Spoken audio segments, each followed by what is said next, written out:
Hi everyone, welcome back to Lifestyle Love.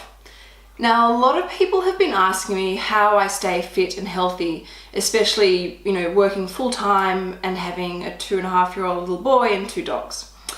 And before I disclose or share anything, I want to make sure that you know 2 things. One, I am not a doctor, I'm not a nutritionist, I'm not a naturopath, and I'm definitely not a personal trainer. Second thing that you need to know is I have a shocking sweet tooth. I love cupcakes, I love chocolate, I love cheese, I love champagne, and pizza, pasta, bring it on.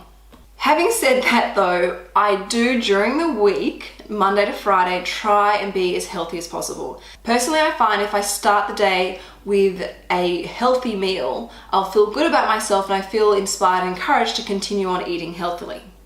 So I often try and have a green smoothie at some time during the day. I'm having a salad for lunch or some sushi even, but just try and keep it as clean as possible for the majority of the day. So then I don't need to feel as guilty if I have some chocolate at nighttime. One thing I've been doing for probably more than 2 years is something called intermittent fasting.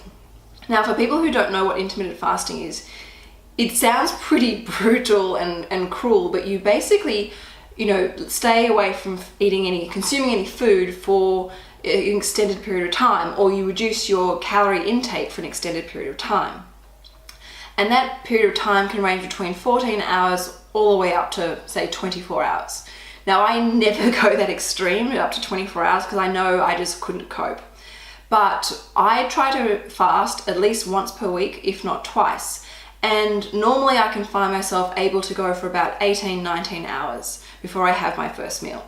The principle behind intermittent fasting, it's kind of like, imagine you're sitting at a desk and you're going through some paperwork, and then people continuously keep on dumping more and more paperwork, and it's piling up around you, and you start feeling overwhelmed, stressed, and you start freaking out, thinking, how am I ever going to get through this? I can barely see the paperwork I'm currently trying to get through. The principle behind intermittent fasting is you tell those other people to stop putting paperwork on your desk, to go away, and tell them that you just want to focus on getting through the paperwork that you're currently going through. That's the idea with food. You allow your body to focus on processing the foods already in your system and digest it and, recalibrate your body. I found out about this style of, fasting or a lifestyle habit through, I think it's Michael Mosley's documentary, and I'll include a link below because it is a long documentary, but it's fascinating, and the science behind fasting is actually incredible. Now, the reason why I do fasting actually has nothing to do with weight loss.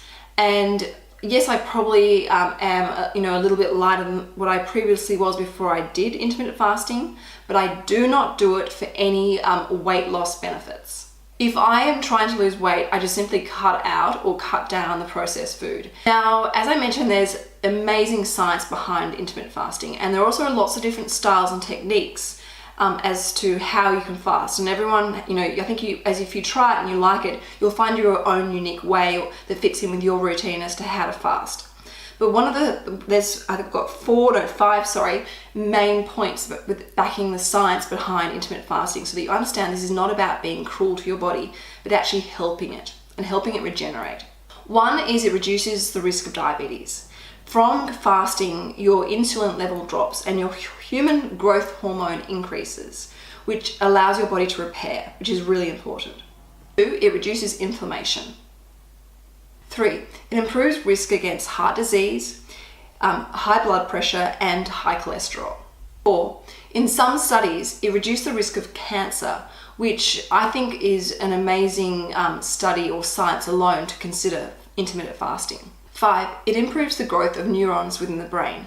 Now, this is probably the main reason, or the main scientific reason, that I do intermittent fasting, because it helps the growth of neurons, which reduces the risks of things like Parkinson's disease, Alzheimer's, and other sort of neurodegenerative diseases that we are coming across every day, and the studies are showing this is increasing at a dramatic rate.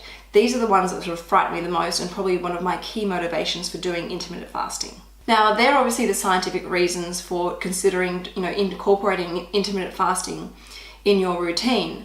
But there are also some personal reasons, or I guess you could say some emotional and psychological reasons why, intermittent fasting might be good for you. And I can share with you some of the reasons why I like to do intermittent fasting. I find when I fast, I have so much more energy.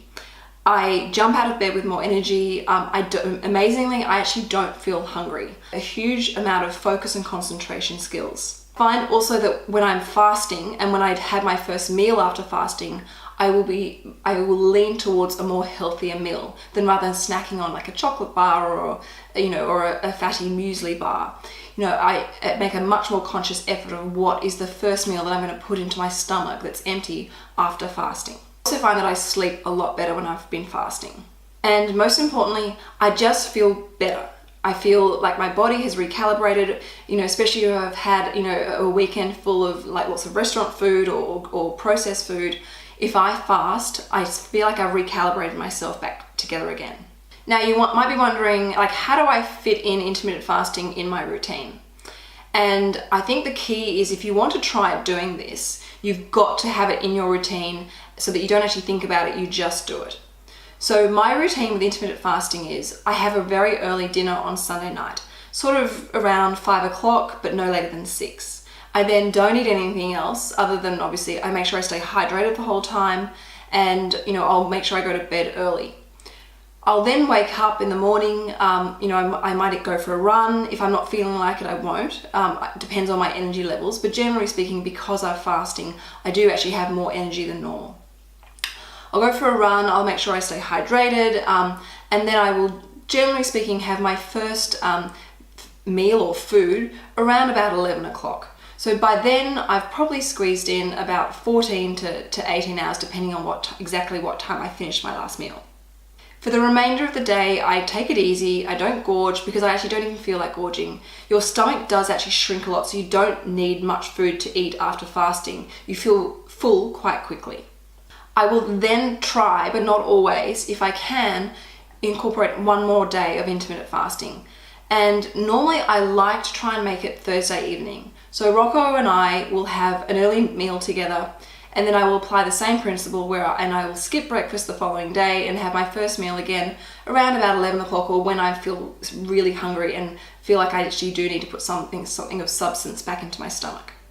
I always listen to my body. If my body says, no, I don't want to fast, I don't do it. The moment my body says that it's hungry and wants food, I make sure I feel that need. If somebody invites me out to catch up for dinner or drinks with friends, especially on a Thursday night, I completely skip the fasting, and of course I go and catch up with my friends. This does not dictate my social life. So I hope you found this of interest. I've got lots more health and fitness tips I'm going to be sharing with you through Lifestyle Love. Again, I want to stress this is not about weight loss intermittent fasting. It is about living a happier, healthier life. Okay, that's it for this video. I hope you've liked it. Ciao for now, and don't forget to subscribe. Bye!